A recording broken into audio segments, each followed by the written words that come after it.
pagi Bapak Ibu Guru sekalian. Pertama-tama saya mengucapkan terima kasih kepada Bapak Ibu Guru yang telah memenuhi undangan saya untuk melakukan pengimbasan pelatihan saya calon guru penggerak angkatan 7 dari SMK Negeri 4 Lahar Kabupaten Lahar. Dalam hal ini saya akan melakukan pengimbasan mengenai modul 1.4 yaitu mengenai budaya positif.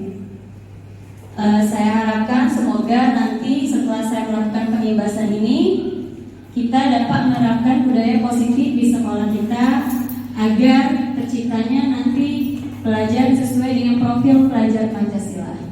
Ya, next. Baiklah, sebelum kita membahas penerapannya, ada lebih baiknya kita tahu terlebih dahulu apa itu makna dari budaya positif dan apa contoh penerapan positif yang telah kita terapkan di sekolah kita.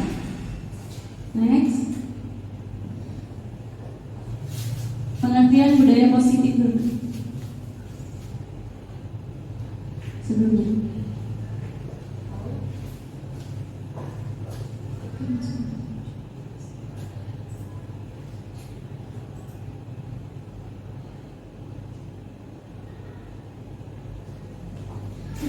Di sini pengertian budaya positif yaitu nilai-nilai atau kebiasaan-kebiasaan di sekolah yang berpihak kepada peserta didik agar mereka dapat berkembang menjadi pribadi yang kritis, penuh tanggung jawab, dan penuh rasa hormat. Jadi di sini dengan memberikan contoh suatu budaya yang positif kepada peserta didik, kedepannya kita berharap agar peserta didik itu dapat menjadi pribadi yang kritis, penuh hormat, dan bertanggung jawab. Next.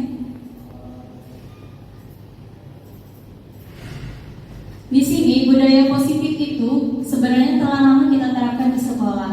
Pada saat pelatihan guru penggerak, budaya positif di sini kita terapkan berdasarkan perubahan paradigma. Di sini perubahan paradigma di sini maksudnya perubahan pola pikir kita sebagai pendidik. Bagaimana sih cara kita agar kita dapat menerapkan budaya positif di sekolah sehingga peserta didik dapat menjadi anak yang bertanggung jawab, anak yang kritis, anak yang cerdas, dan sebagainya. Di sini perubahan paradigma yang dapat kita lihat yaitu selanjutnya kita pelajari dari filosofi pendidikan Ki Hajar Dewantara. Kita ketahui bahwa Ki Hajar Dewantara ini merupakan bapak pendidikan di negara Indonesia kita. Di sini Bapak Ki Hajar Dewantara ini menyatakan bahwa yang pertama, peserta didik itu bukan tabula rasa. Tabula rasa maksudnya di sini bahwa peserta didik itu bukan kertas kosong, Bapak Ibu Guru. Jadi peserta didik itu lahir, mereka itu mempunyai karakteristik atau kepribadian masing-masing yang masing-masingnya itu mempunyai kepribadian yang unik. Ya, ada peserta didik yang suka berbicara, ada peserta didik yang suka olahraga.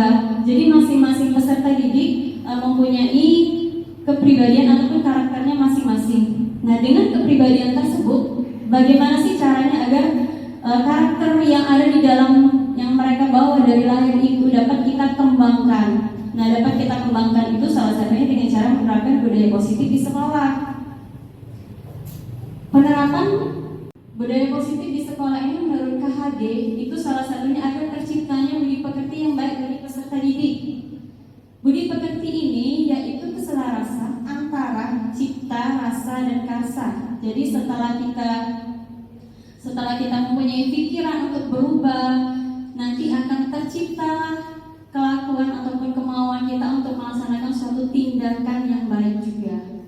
Jadi di sini budi pekerti itu pertama sekali Bapak Ibu Guru akan tertanam dalam diri peserta didik itu.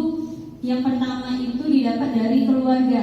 Keluarga itu merupakan peran pertama sekali yang membentuk suatu karakteristik seorang anak.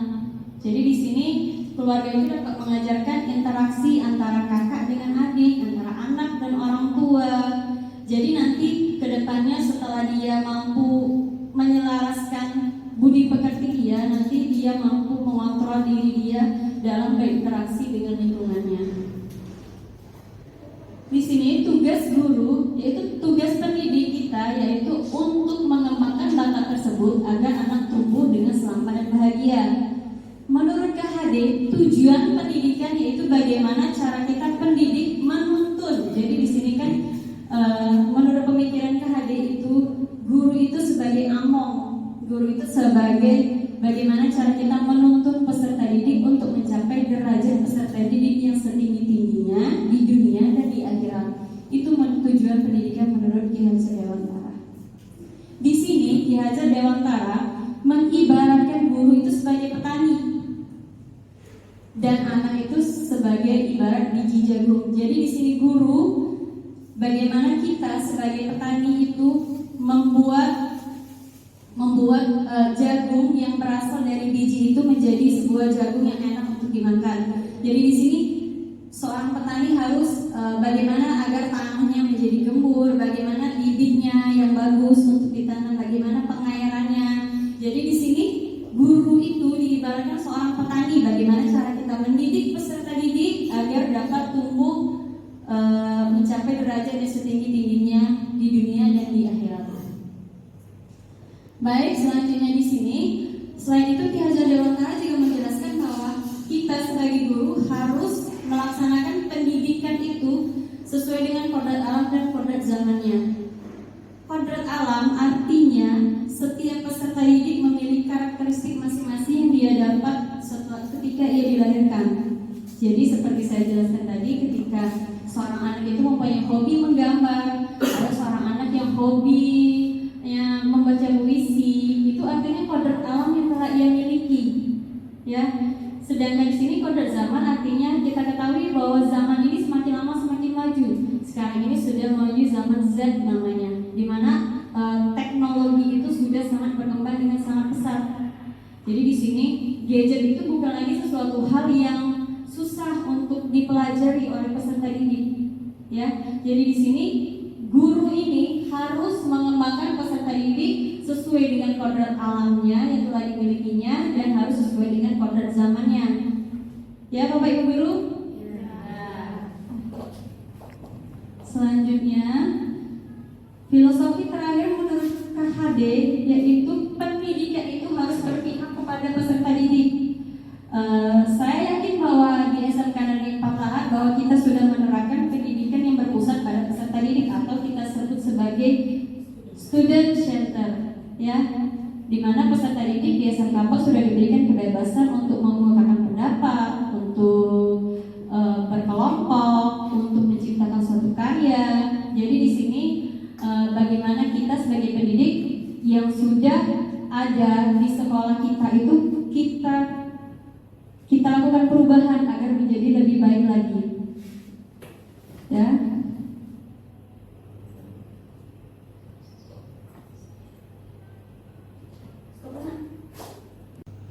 Baiklah, pembahasan kita selanjutnya yaitu kita akan membahas mengenai disiplin.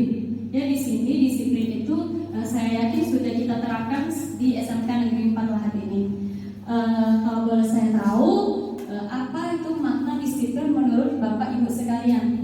Siapa yang boleh memberikan pendapatnya mengenai makna dari disiplin? Boleh? Silakan Ibu Novi. Baiklah, menurut saya makna disiplin itu sendiri adalah mentaati peraturan yang ada atau peraturan yang dibuat. Ya. Ya, bagus sekali. Terima kasih Ibu Novi.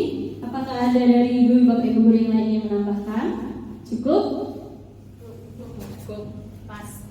Oke, selanjutnya di sini benar sekali kata jawaban dari Ibu Novi, yaitu di mana disiplin merupakan tata tertib, aturan atau kepatuhan pada peraturan. Di sini disiplin sering kita hubungkan dengan hukuman, padahal itu sungguh berbeda karena belajar dengan disiplin tidak harus dengan memberi hukuman. Justru itu adalah salah satu alternatif terakhir, dan kalau tidak perlu kita gunakan sama sekali dengan memberikan suatu hukuman. Jadi di sini menurut KHD Bapak Ibu bahwa salah satu cara untuk mendisiplinkan siswa itu tidak boleh dengan menggunakan hukuman, tetapi itu tergantung pada situasinya. Tetapi lebih baik tidak dipergunakan, ya. Selanjutnya di sini Ki Hajar Dewantara menyatakan bahwa untuk mencapai kemerdekaan dalam konteks pendidikan kita saat ini dan untuk menciptakan murid yang merdeka, maka syarat utamanya yaitu dengan disiplin diri. Disiplin diri ini harus kita mulai, harus dimotivasi dari diri kita sendiri. Jika kita tidak memiliki motivasi untuk disiplin, maka kita memerlukan pihak lain untuk mendisiplinkan kita. Jadi di sini jika kita belum memiliki motivasi untuk disiplin, maka kita membutuhkan orang lain untuk mendisiplinkan kita. Seperti itu. Jadi di sini contohnya jika kita tidak disiplin, contohnya jika seorang guru tidak disiplin dalam memasuki kelas, misalnya terlambat masuk kelas karena suatu hal atau yang tidak jelas halnya, maka teman kita boleh menegur kita seperti itu.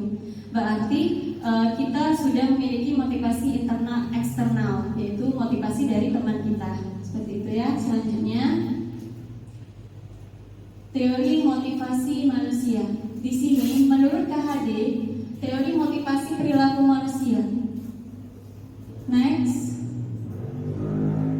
Di sini budaya positif. Di sini akan kita bahas apa itu budaya positif dan pengaruh-pengaruhnya atau hal-hal yang berhubungan dengan budaya positif itu sendiri. Kita lihat di sini yang paling tengah sekali itu adanya peraturan kelas. Peraturan kelas itu nanti akan menciptakan suatu keyakinan kelas. Jadi ketika keyakinan kelas itu sudah tercipta, maka akan tercipta lingkungan positif di suatu sekolah. Dan dengan lingkungan positif tersebut berarti berarti kita telah menerapkan budaya positif di sekolah tersebut. Ya, jadi di sini dimulai dari siswa itu sendiri, siswa dan guru itu sendiri untuk membuat suatu peraturan kelas. Pada akhirnya dibuat keyakinan kelas, jadi nanti akan diterapkan di dalam lingkungan sekolah kita. Jadi di sini keyakinan kelas itu sangat diperlukan. Kenapa? Karena untuk mengontrol diri peserta didik. Ya, contohnya peraturan di kelas, contohnya tidak terlambat datang ke sekolah. Jadi ketika sudah dibuat keyakinan kelas itu, maka seorang peserta didik akan tidak mau terlambat datang ke sekolah karena itu akan melanggar keyakinan kelas kita. Jadi ketika seorang anak sudah terlambat datang ke sekolah, maka teman-temannya nanti akan melihat jika siswa tersebut terlambat, maka teman-temannya tidak akan terpengaruh. Tetapi jika kita tidak terlambat, maka nanti kita akan malu sendiri jika kita terlambat datang ke sekolah. Ya, jadi di sini kita harus dengan keyakinan kelas itu kita mampu mengontrol diri kita agar dapat menjadi teladan bagi yang lain, ya, baik itu guru ataupun peserta didik. Tapi di sini lebih difokuskan untuk peserta didik karena saya yakin bahwa guru-guru di SMK Negeri 4 Lahat ini sudah sangat disiplin sekali. Ya, Bapak Ibu guru?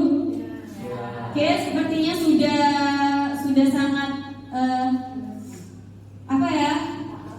sudah sangat paham atau belum mengerti? Belum mengerti. Baiklah Bapak Ibu, sebelum kita melanjutkan materi mengenai keyakinan kelas, jadi untuk membuat suasana kita sosialisasi ini menjadi lebih rileks, baiklah Bapak Ibu, sebelum kita melanjutkan materi mengenai keyakinan kelas, supaya kita lebih semangat lagi untuk membahas tentang keyakinan kelas, kita rileks sebentar ya. Boleh ya Bapak Ibu ya? Boleh. Bapak Ibu, boleh kita berdiri sebentar? Baiklah, kita akan jargon SMK Negeri 4 Lahat ya. Sudah bisa semua kan? Sudah. SMK bisa. SMK hebat. SMK bisa hebat. Vokasi kuat menguatkan Indonesia. Terima kasih ya kepada Bapak Ibu guru sekalian. Sepertinya sudah semangat ya untuk mengikuti selanjutnya ya. Baiklah, selanjutnya kita akan membahas mengenai keyakinan kelas ini yang materi paling menurut saya selama pendidikan guru penggerak itu yang paling saya senangi karena di sini kita melibatkan peserta didik secara langsung. Di sini peserta didik diberikan kesempatan untuk mengemukakan pendapatnya, untuk saling beradu pendapat, dan pada akhirnya nanti akan tercipta suatu keyakinan sebelumnya di sini kita akan membahas dulu pengertian dari keyakinan kelas. Kita ketahui bahwa keyakinan kelas adalah nilai-nilai kebajikan atau prinsip-prinsip universal yang disepakati bersama secara universal, lepas dari latar belakang suku, budaya, negara, bahasa maupun agama. Jadi di sini menurut dosen tahun 1998, suatu keyakinan akan lebih memotivasi seseorang dari dalam atau intrinsik. Seseorang akan lebih bersemangat untuk menjalankan keyakinannya daripada hanya sekedar mengikuti serangkaian peraturan. Ya, jadi di sini keyakinan kelas itu akan lebih memotivasi peserta didik daripada suatu peraturan, karena suatu peraturan itu merupakan bisa dibilang itu suatu hanya selembar kertas yang dibuat oleh sekolah. Tetapi jika keyakinan kelas ini memang dibuat oleh masing-masing peserta didik untuk dilaksanakan di dalam lingkungan sekolah. Ya, selanjutnya pembentukan keyakinan kelas. Nah, di sini keyakinan kelas itu bersifat abstrak daripada peraturan, yaitu di mana keyakinan kelas ini harus dibuat lebih rinci dan konkret. Keyakinan kelas berupa pernyataan-pernyataan yang universal. Pernyataan keyakinan kelas senantiasa dibuat dalam bentuk positif. Selain itu, keyakinan kelas hendaknya tidak terlalu banyak sehingga mudah diingat dan dipahami. Semua warga kelas sebaiknya ikut berkontribusi dalam membuat kegiatan kelas lewat curah pendapat. Yang terakhir, bersedia meninjau kembali keyakinan kelas dari waktu ke waktu. Jadi di sini ketika suatu keyakinan kelas itu sudah terbentuk, maka tugas guru yaitu melaksanakan evaluasi. Di sini ada baiknya kita melaksanakan evaluasi 1 bulan sekali. Jika keyakinan kelas itu belum sepenuhnya terlaksana, maka dapat kita perbaharui lagi keyakinan kelas yang sudah dibuat. Ya, selanjutnya. Nah, di sini ada perbedaan antara peraturan dan keyakinan kelas. Di sini salah satunya yaitu jika peraturan itu selalu, contohnya ya, di sini kita berikan contohnya suatu peraturan dan suatu keyakinan kelas. Contoh peraturan, selalu kembalikan buku ke tempatnya.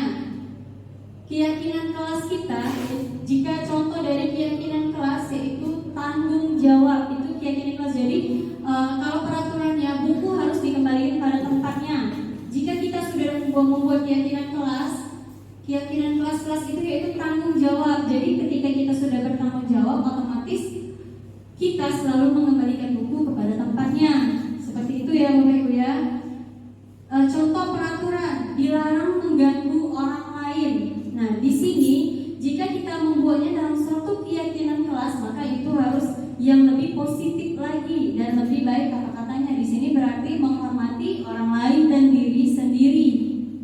Ya, selanjutnya contoh dari peraturan yaitu hadir di sekolah 15 menit sebelum pembelajaran dimulai. Nah, jika kita membuat keyakinan kelas, di sini maka kalimat yang harus kita tuangkan yaitu menghormati orang lain, komitmen pada tujuan atau berkomitmen. Ya. Jadi di sini keyakinan kelas itu lebih universal. Jadi siswa juga harus termotivasi secara internal. Jadi bertanggung jawab itu tidak hanya bertanggung jawab mengembalikan buku di dalam kelas, tapi bertanggung jawab terhadap kegiatan-kegiatan yang lainnya. Contoh lainnya yaitu dilarang melakukan kekerasan. Itu contoh peraturan. Maka keyakinan kelas yang harus kita buat yaitu keselamatan atau menghormati orang lain. Jadi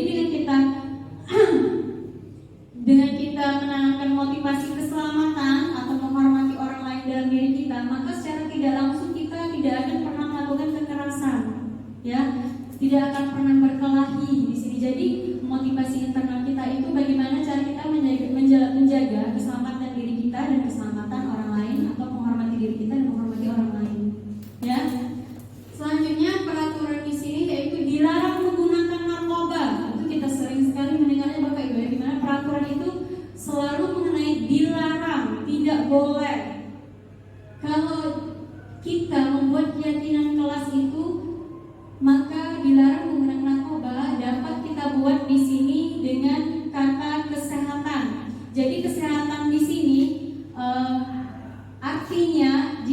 sudah termotivasi dalam internal peserta didik, maka dia tidak akan menggunakan narkoba, dia tidak akan merokok, dia tidak akan minum minuman keras seperti itu.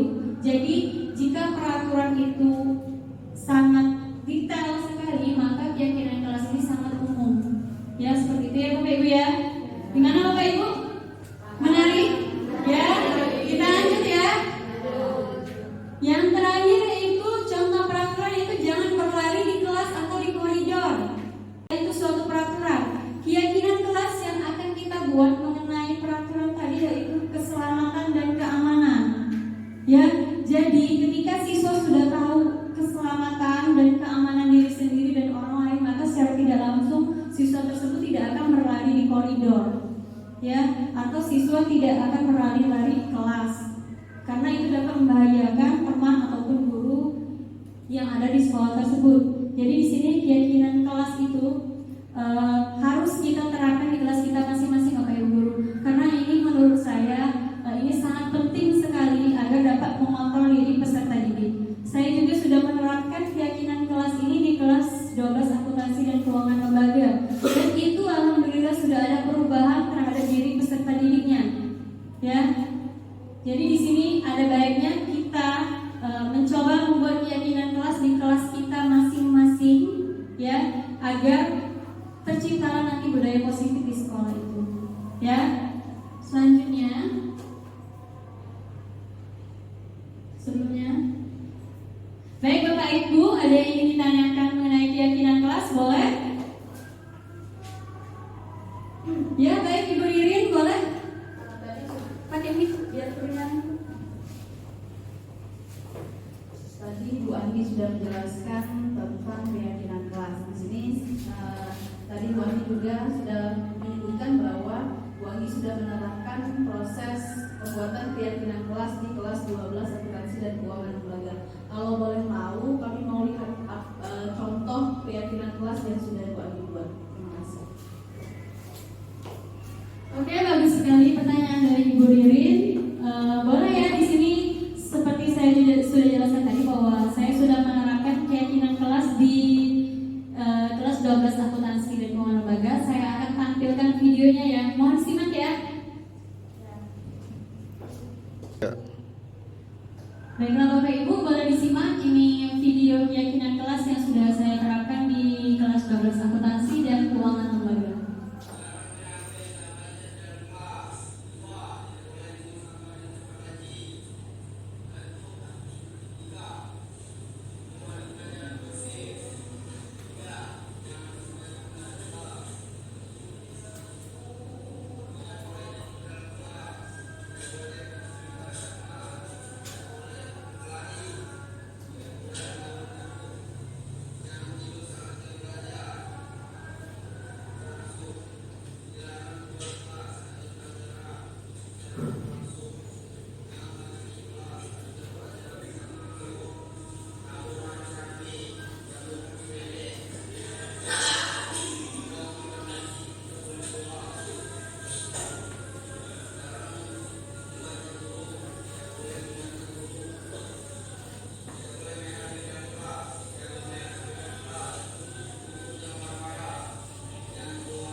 Bapak Ibu guru, itu tadi sekilas mengenai keyakinan kelas yang sudah saya terapkan di kelas 12 akuntansi dan keuangan lembaga.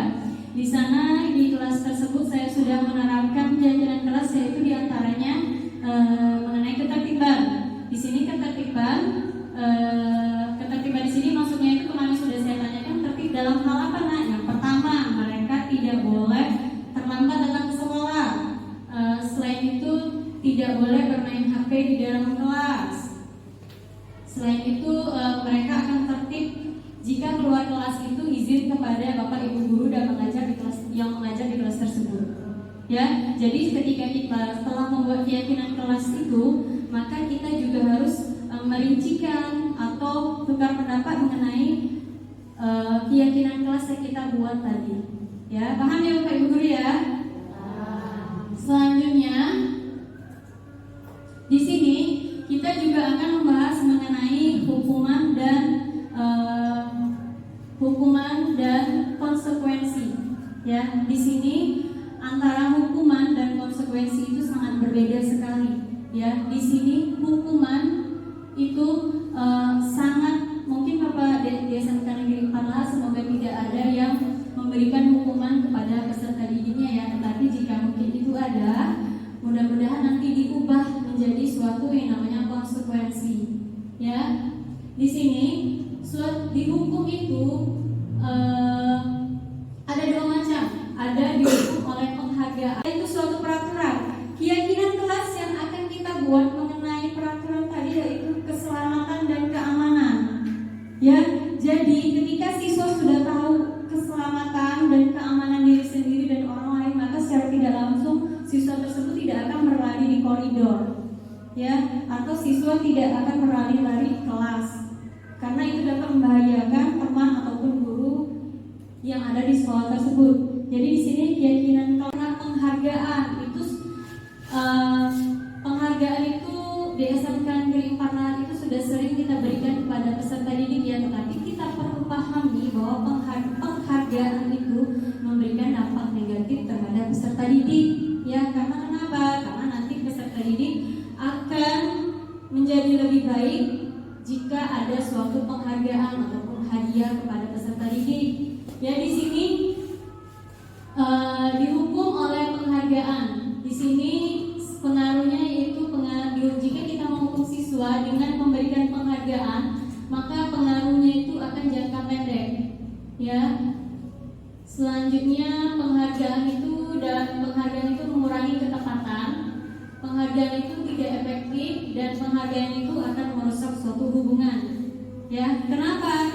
Penghargaan itu dapat merusak suatu hubungan karena jika ada peserta didik yang tidak mendapatkan penghargaan, maka peserta didik yang lain itu nantinya jika peserta didik tersebut berpikir negatif, maka nanti itu akan menimbulkan rasa iri kepada siswa tersebut yang mendapatkan penghargaan.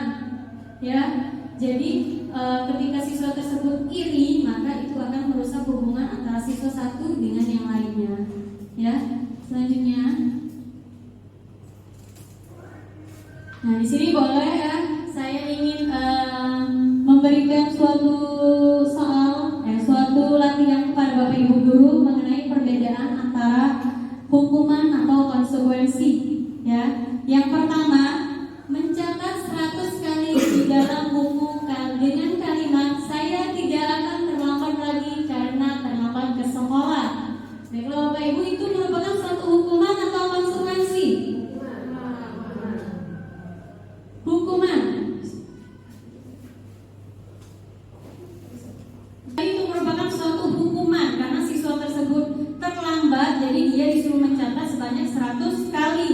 Selanjutnya, lari mengelilingi lapangan basket 2 kali karena terlambat hadir di sekolah. Itu hukuman atau konsekuensi? Hukuman. Ya, kita sepakat ya, itu merupakan suatu hukuman.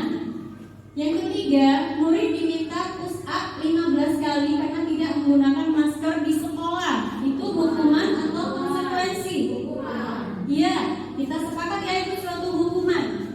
Selanjutnya, menggantikan kertas tugas teman yang telah dicoret-coret.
di sekolah karena tidak mengenakan sepatu hitam, ini merupakan bentuk dari konsekuensi karena. Baik ya, terima kasih ya kepada Ibu Yuni yang telah memberikan pendapatnya. Selanjutnya saya persilakan kepada Bapak Ibu guru yang ada pendapat yang lain. Jika berbeda pendapat dengan Ibu Yuni, silakan kepada Ibu Riana. Baiklah, terima kasih kepada Ibu Agi. Di sini saya agak berbeda sedikit pendapat dengan Ibu Yuni tadi. Kalau Ibu Yuni tadi di sana konsekuensi, kalau saya hukuman. Karena apa? Karena di sana peraturan di sekolah itu sudah ditetapkan bahwa siswa harus memakai sepatu hitam. Sedangkan ada siswa yang tidak memakai sepatu hitam, jadi dia dihukum untuk mengenakan sepatu, tidak menggunakan sepatu seharian di sekolah. Seperti itu. Terima kasih. Baik, terima kasih ya kepada Ibu Riana dan Ibu Yuni yang telah mengemukakan pendapatnya. Baik, di sini Bapak Ibu guru, di sini kita akan menyepakati ya. Di sini pertanyaannya yaitu tindakan gurunya meminta murid tidak mengenakan sepatu seharian di sekolah karena tidak mengenakan sepatu hitam. Di sini hukuman atau konsekuensi di sini sebenarnya merupakan suatu hukuman, ya, bukan sebuah konsekuensi. Jadi di sini ketika siswa tersebut tidak mengenakan sepatu hitam sesuai peraturan sekolah, guru memberinya hukuman dengan tidak mengenakan sepatu seharian di sekolah. Jadi guru tersebut memberikan hukuman secara fisik kepada siswa tersebut, ya. Jadi di sini kita sepakat ya bahwa ini merupakan suatu hukuman, ya. Baik, yang tindakan guru yang terakhir yaitu lari mengelilingi lapangan basket 2 kali karena terlambat 10 menit untuk pelajaran PJOK. Ini konsekuensi atau hukuman Bapak Ibu? Konsekuensi. Ya, kita sepakat ini merupakan konsekuensi. Baik ya, kita lanjut. Selanjutnya kita akan membahas mengenai hukuman dan konsekuensi. Penghargaan itu di SMK Negeri 4 Lahat itu sudah sering kita berikan kepada peserta didik ya, tetapi kita perlu pahami bahwa penghargaan itu memberikan dampak negatif terhadap peserta didik ya. Karena kenapa? Karena nanti peserta didik akan menjadi lebih baik jika ada suatu penghargaan ataupun hadiah kepada peserta didik. Ya, di sini dihukum oleh penghargaan. Di sini pengaruhnya maka anak akan menghargai disiplin. Hukuman itu merupakan suatu paksaan, sedangkan konsekuensi merupakan suatu stimulus dan akan menciptakan suatu tanggapan. Jika hukuman itu mendorong anak menyakiti diri sendiri, sedangkan konsekuensi akan mendorong anak agar mudah menyesuaikan diri. Pada hukuman, konsep diri yang buruk, sedangkan konsekuensi itu akan menanamkan konsep diri yang baik pada peserta didik. Di sini hukuman anak belajar untuk menyembunyikan kesalahannya karena takut dihukum, sedangkan di sini konsekuensi anak belajar untuk mematuhi peraturan. Ya, yang terakhir anak akan merasa marah, merasa bersalah, dipermalukan, dan merasa tak dihargai karena dihukum. Jadi ketika kita menerapkan konsekuensi, maka anak akan merasa kehilangan hak, akan merasa dibuat tidak nyaman, atau akan merasa diasingkan untuk sementara. Ya, jadi di sini kita lebih baik memberikan siswa konsekuensi daripada kita memberikan hukuman kepada peserta didik. Ya, selanjutnya.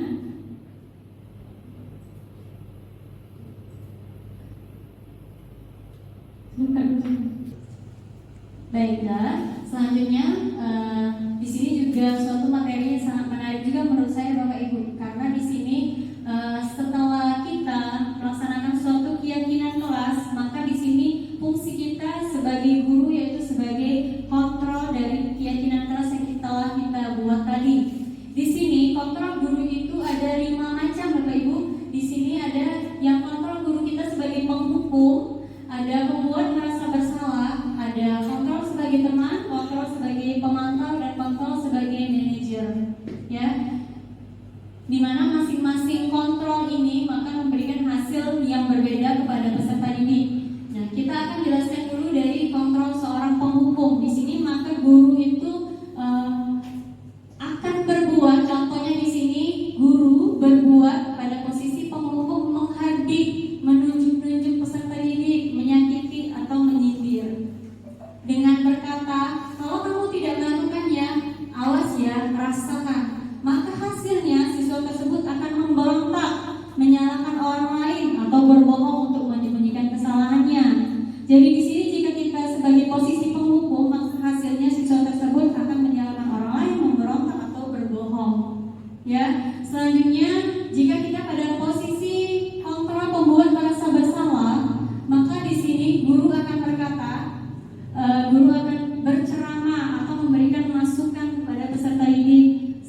berkata, apa yang kita yakini, apa yang bisa kamu kerjakan untuk memperbaiki masalah ini.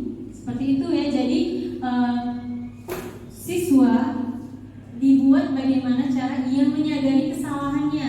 Setelah maka anak akan menghargai disiplin. Hukuman itu merupakan suatu paksaan, sedangkan konsekuensi merupakan suatu stimulus dan akan menciptakan suatu tanggapan. Jika hukuman itu mendorong anak menyakiti diri sendiri, sedangkan konsekuensi akan mendorong anak agar mudah menyesuaikan diri. Pada hukuman, konsep diri yang buruk, sedangkan konsekuensi itu akan menanamkan kepada Bapak Ibu guru untuk kita sama-sama belajar untuk menjadi control manager di sekolahnya SMK Negeri Patahan. Ya, baiklah Bapak Ibu guru, ada yang ingin ditanyakan? Kita lanjut.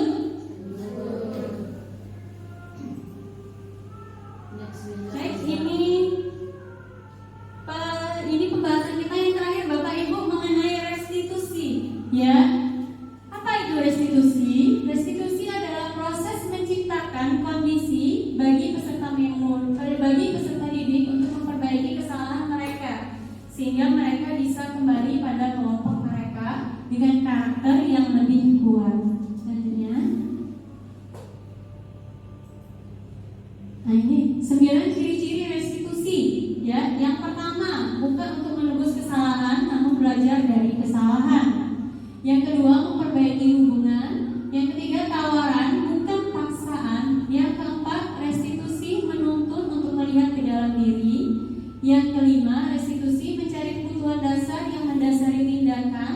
Yang keenam, restitusi diri adalah cara yang paling baik untuk memperbaiki diri.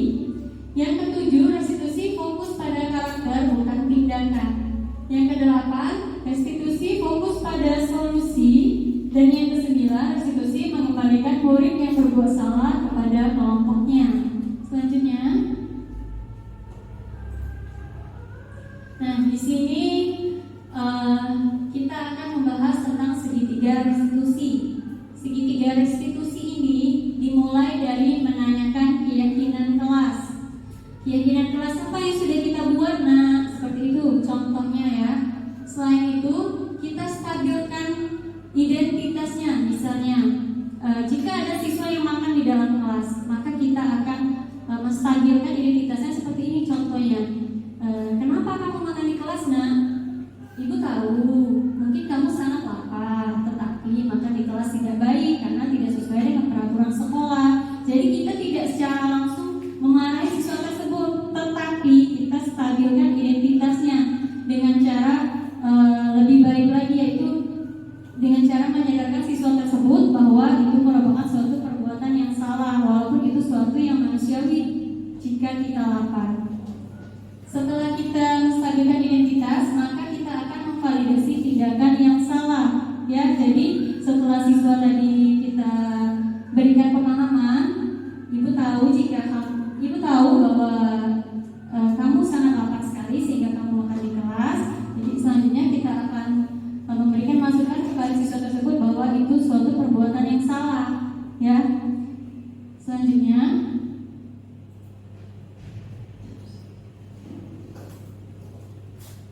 sebenarnya. Baiklah, demikian pengimbasan modul 1.4 mengenai budaya positif di sekolah. Saya ucapkan terima kasih kepada Bapak Ibu guru sekalian yang telah menyempatkan hadir pada hari ini, dan semoga sekolah kepada Bapak Ibu guru untuk kita sama-sama belajar untuk menjadi control manager di sekolahnya SMK Negeri Patahan. Ya. Baiklah Bapak Ibu guru, ada yang ingin ditanyakan? Kita lanjut.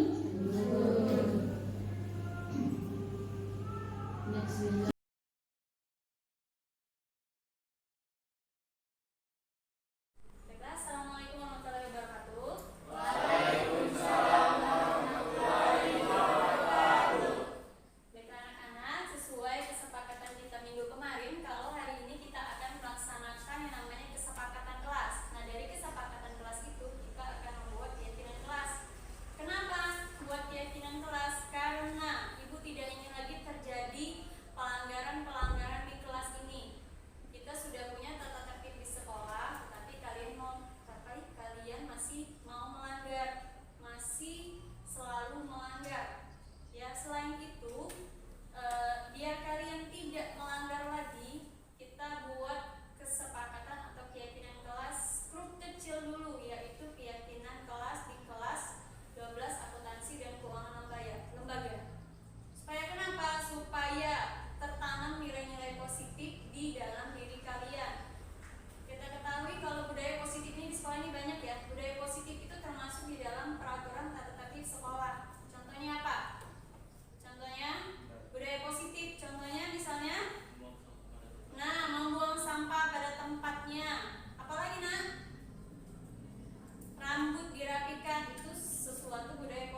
Sisakan di 3 ini ya. Di sini guys. Nanti ibu mau keluar kelas.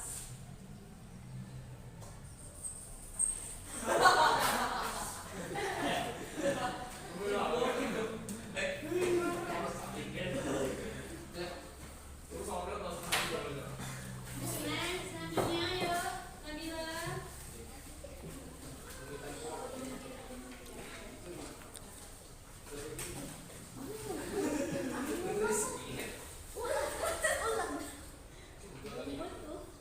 Ini sampai penuh banyak itu tuh.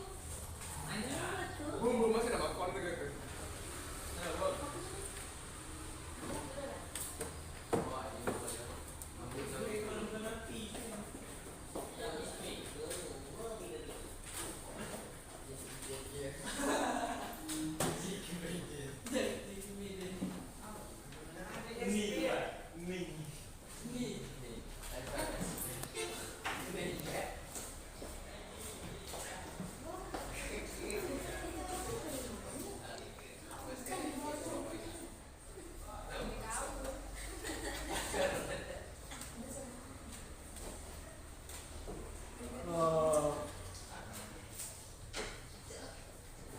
Habis?